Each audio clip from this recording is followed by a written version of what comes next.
Welcome, welcome! It's the Let's Go Live show with Jane Gardner, and welcome! We are live today.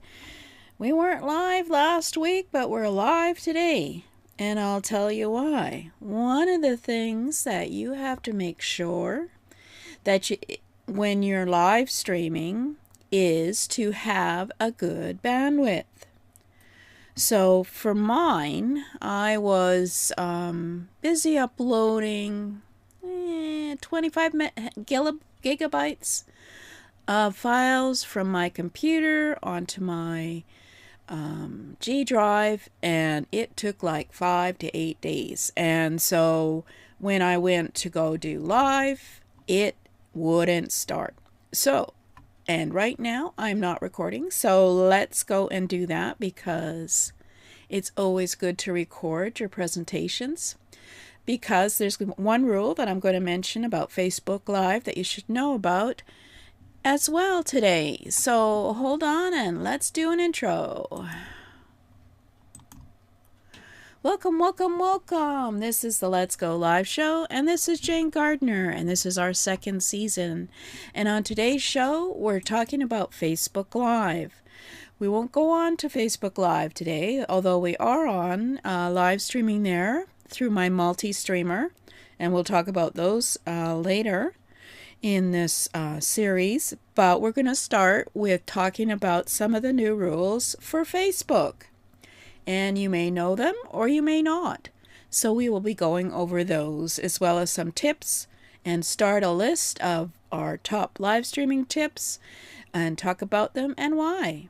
So let's get started with our presentation. Hey.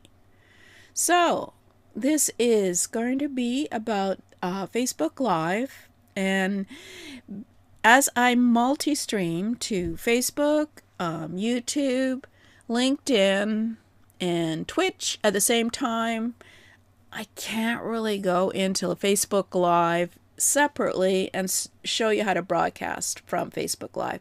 So I have to do a demo and then we'll record it and then we'll do that next time. But today we're going to be talking about some of the new rules on Facebook Live.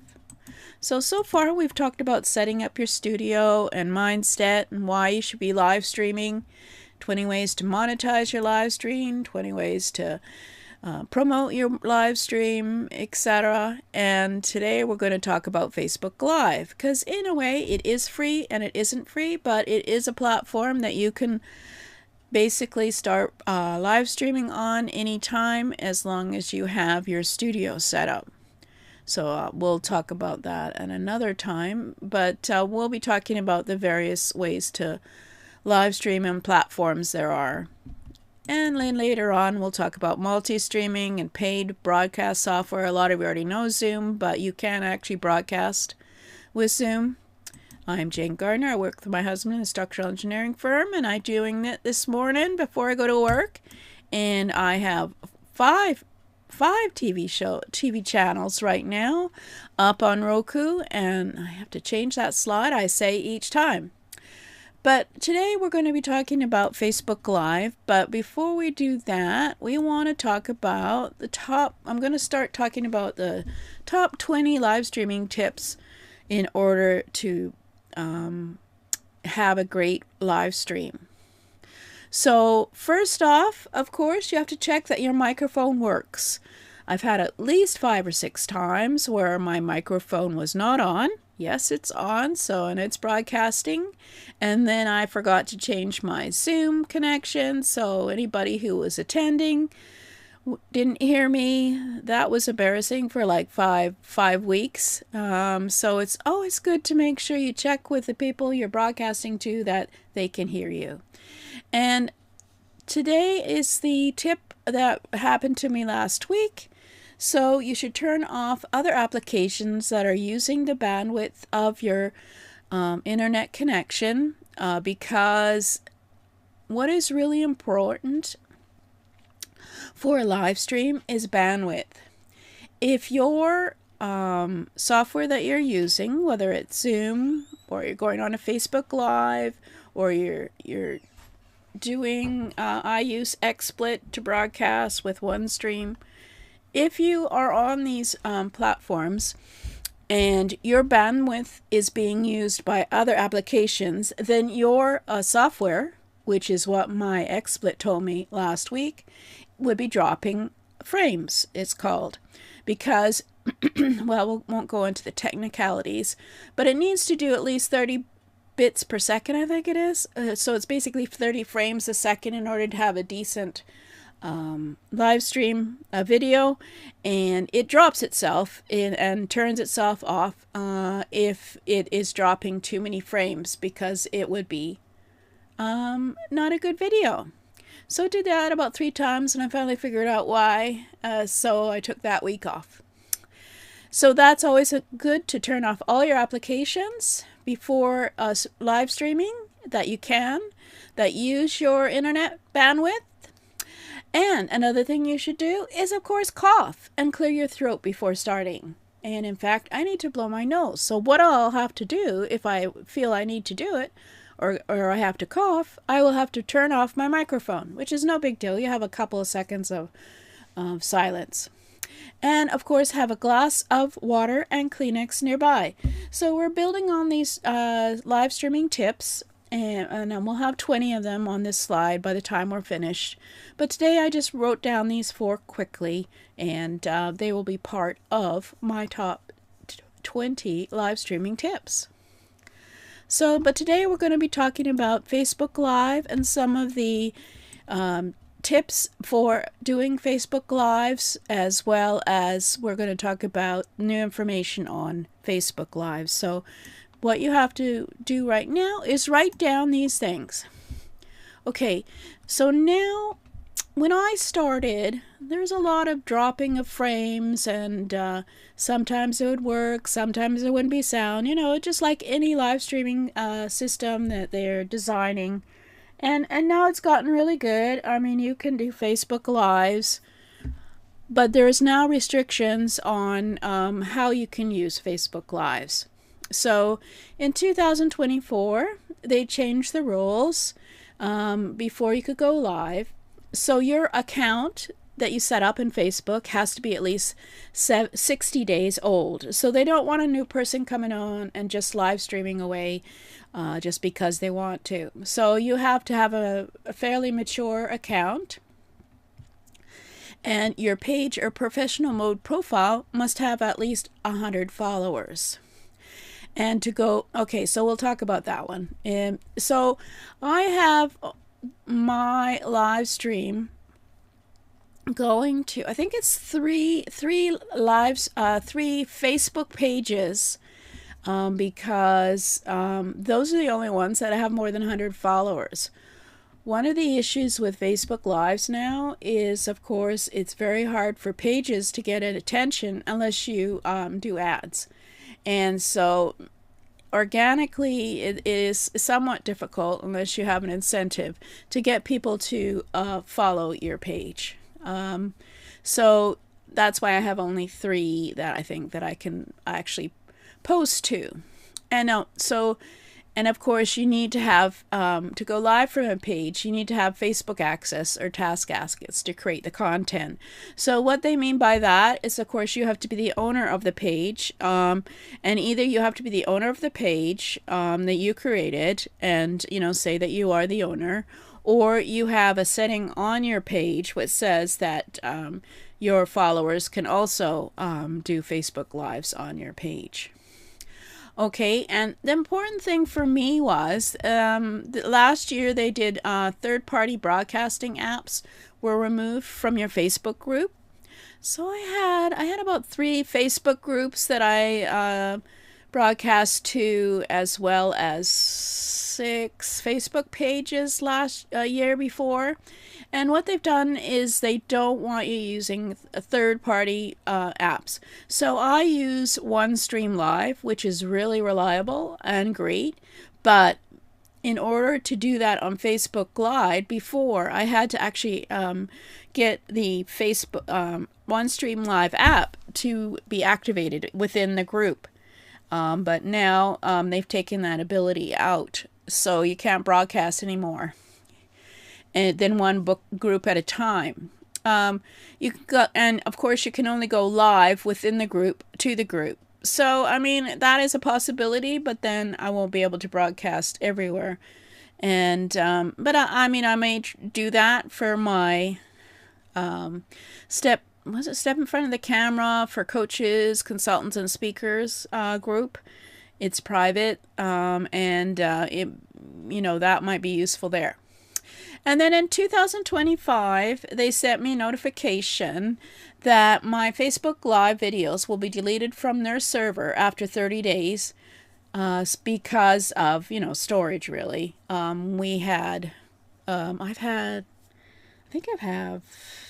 have about 5 or 6 years worth of Facebook Lives sitting in various locations on Facebook. So yeah, you can imagine it's on their server and ready to play. And so they've decided to remove Facebook Live videos after 30 days.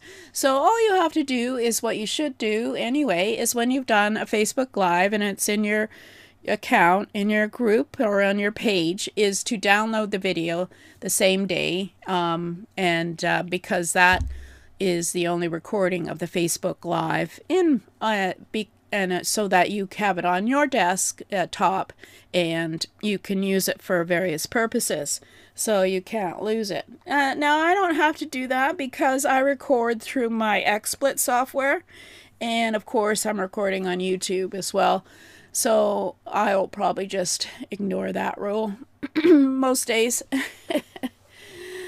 until I have to do my group. Then we'll have to think about it. Either way, I can still record it. You can still record from Zoom when you're using it to broadcast to Facebook Live or on XSplit. So those are some of the new rules, and you have to consider those when you're doing Facebook Lives these days in 2025.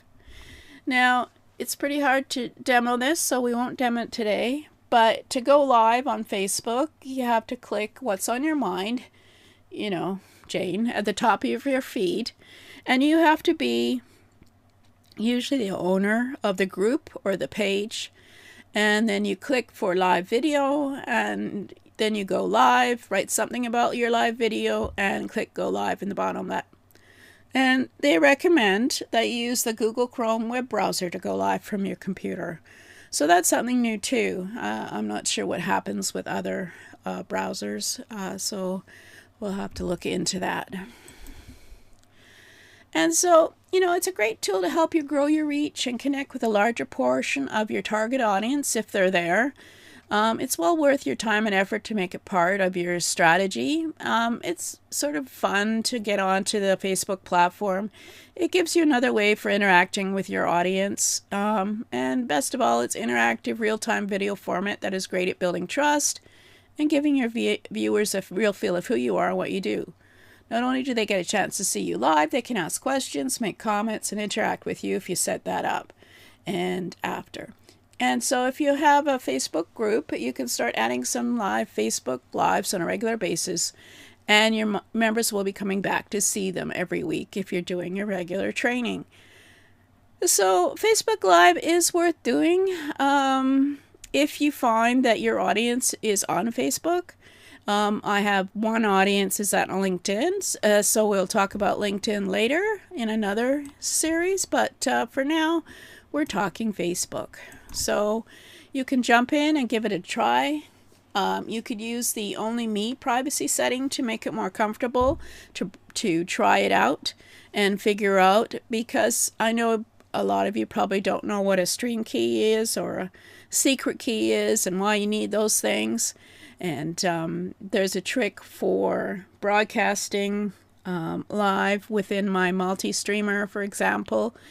Each time I go live on any platform, each time I have to have a new stream key. I can't use anyway, we won't get into that because it's complicated today. And so you got to plan your strategy and set goals for what you want to accomplish. I mean, that's the most important thing. If you're just wanting to try and see if you get an audience, or if you want to basically use your videos that you're recording and then repurpose them That's also a great goal for any Facebook Lives you do. You can take advantage of the description area on your Facebook Live page. It's a great place for reminding viewers of your call to action and add links that you could add to go somewhere else afterwards to sign up. And of course, you can make it interactive by mentioning live viewers, asking for input, and encouraging viewers to ask questions. Which I'm not doing today because this is just going to be a quick, 15 minutes. We're almost done. Don't forget to ask your viewers to share the replay and find your target audience and draw them in with your Facebook Live content. It's promote, promote, promote. Develop a funnel to direct your viewers from Facebook to your site and your list to sign up. And market your Facebook live streams and replays to multiply results.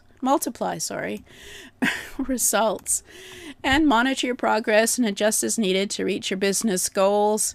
And broadcast regularly and have fun with it. Don't get intimidated. But we've discussed that before. So we're starting the Let's Take Action show on Saturdays at 8 a.m. Not this weekend because the FA Cup is on. Yeah! Sorry. Keep calm, Jane. But we'll start it the next Saturday because this Saturday is a holiday weekend, so not much point in starting it on a holiday weekend. But I think we'll probably talk with the first thing. What we'll do with the Let's Take Action show is we'll do a little training on maybe what is your perfect offer for who you and how you should get that, and then I'll allow questions. So I hope that will be interactive, and I'll have a Zoom link for that, but not this weekend. But you can sign up on my list at https://jane-gardner.com/live, and you can get the book 7 Steps to Produce Your First Show, as well as some checklists on things to get ready for setting up your studio, etc. I have a really good live streaming marketing book that I'm actually probably going to sell once I put a cover on it. Actually, I have a cover on it. I should be selling it. So anyway, thanks for listening, and we'll see. Tomorrow I'm going to have the Let's Get Visible show. Forgotten what we're talking about on that one because I'd already set it up because last week I couldn't do it. But we're here tomorrow as well, and we will start. What is in May 24th? We will start the Let's Take Action show on a Saturdays as well, where you can actually sit in and ask questions.